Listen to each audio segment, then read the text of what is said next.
my most recent LEGO purchases was the 2015 LEGO Star Wars set, the Imperial Shuttle Tyderium. The set had just over 900 pieces. It retailed for $100 when it came out, and I bought this set used from my friend Bricky D. Williams over on Instagram. Go give him a follow if you haven't already. And this thing is, first of all, in spectacular condition, so if you ever want to buy a used set, go follow Bricky D. He sells some things on Instagram sometimes from his personal collection. I bought this set without minifigures. He gave me a pretty good deal for it. I paid just under $70 for this completed build.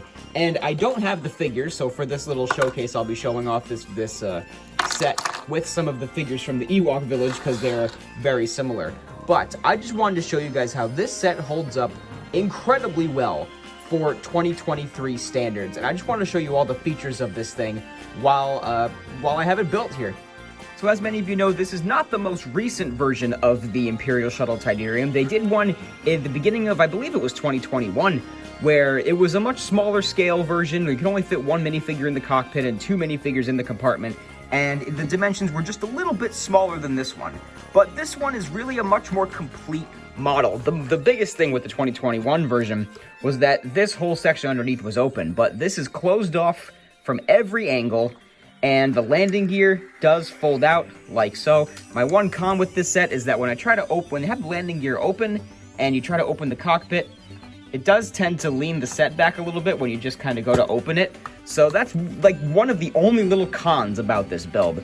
The back design, very sleek back there. The wings open up very nicely into a nice click position. They have like those clicky wings. And the set's profile is just incredible. I gotta get back a little bit to show you guys just how big this set is.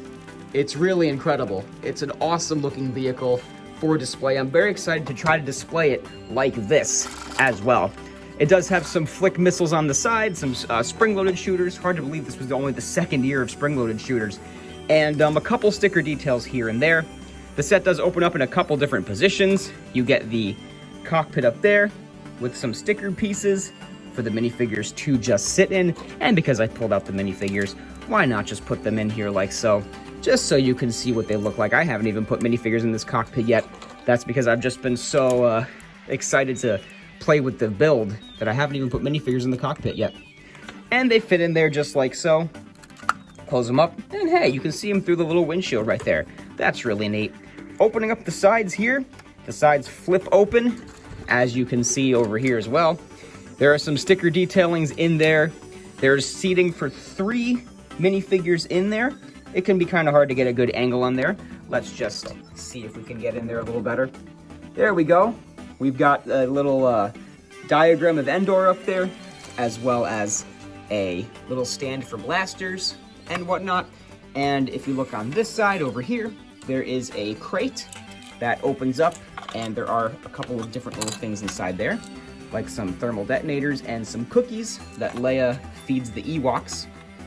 That little Endor Leia. I have a feeling we'll be getting a new Endor Leia later this year in one of the Endor dioramas that have been rumored. So we'll see exactly what happens with that. And then maybe some new other Endor figures as well. It'd be nice to get another Endor Han Solo, because I did miss out when this set was on the shelves in 2015.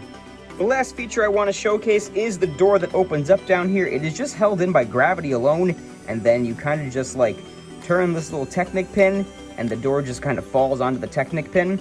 It doesn't really do anything. You can't fit a figure underneath the ship. It's just for a little bit of play and display as well. If you want to try to make a scene with the Emperor coming out, it's not that easy because the ship is not that tall, but still, this thing is incredible. So as I said before, I did get a pretty good deal on this build without the minifigures, but on Bricklink it can go for as low as like the low $70 price range. And if you're okay with getting this set without the minifigures, if you can live without those Endor minifigures that are really cool, but I just, wanted the build. I've been wanting a Shuttle Tyderium in my collection for so long.